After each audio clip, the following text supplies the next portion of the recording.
বাঙালি হেনস্থার অভিযোগে এবার পথে নামছে তৃণমূল কংগ্রেস। নানুর দিবস উপলক্ষে বিকেলেই আজকে বীরভূমে যাচ্ছেন মমতা বন্দ্যোপাধ্যায়। আগামীকাল বোলপুরে পদযাত্রা করবেন তিনি। বোলপুরের টুরিস্ট লজ মোড় থেকে জামবনি বাস স্ট্যান্ড পর্যন্ত 2.5 কিলোমিটার পথ হাঁটবেন মুখ্যমন্ত্রী।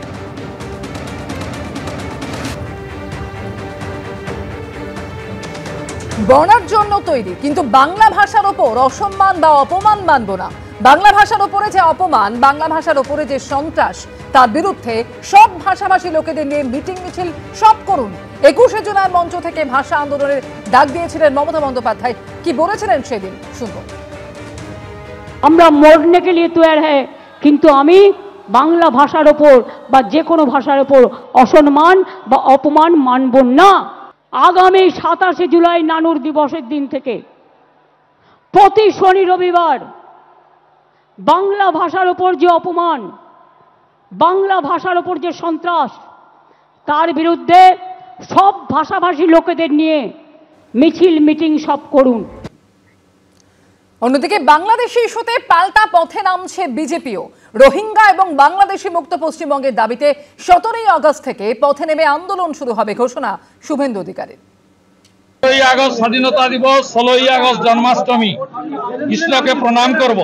17ই আগস্ট থেকে বিরোধী দলনেতা দলকে নিয়ে, জনগণকে নিয়ে, বাঙালিদের নিয়ে, সবাইকে নিয়ে পথে নামবো।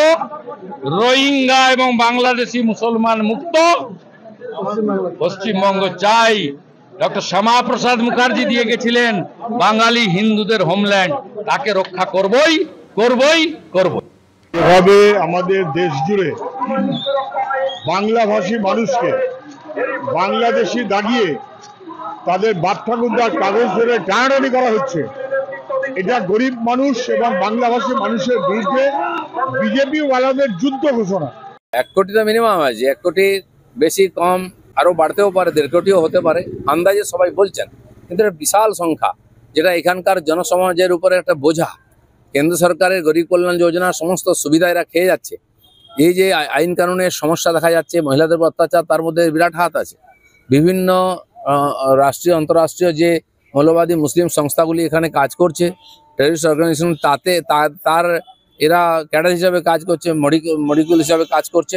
সেই জন্য এদেরকে ইমিডিয়েট, আর এই সুযোগ এরপরে পশ্চিমবাংলার মানুষের ভোট দেওয়ার অধিকার থাকবে না, তারা তাদের প্রতিনিধি নির্বাচন করতে পারবেন না। সেই জন্য 26-এর আগে এটা করতে হবে। বিহারে যদি 50 লাখ বাদ যায়, এখানে 1,25,00,000 বাংলাদেশি মুসলমান আর রোহিঙ্গা বাদ যাবে। কেউ ভিসা করে এসছে আর ফিরে যায়নি, আর অনেকেই ভিসা না করে মমতার দয়ায় মেড়া নেই, খোলা 540 কিলোমিটার ঢোকাচ্ছে, শেষ করে দিচ্ছে।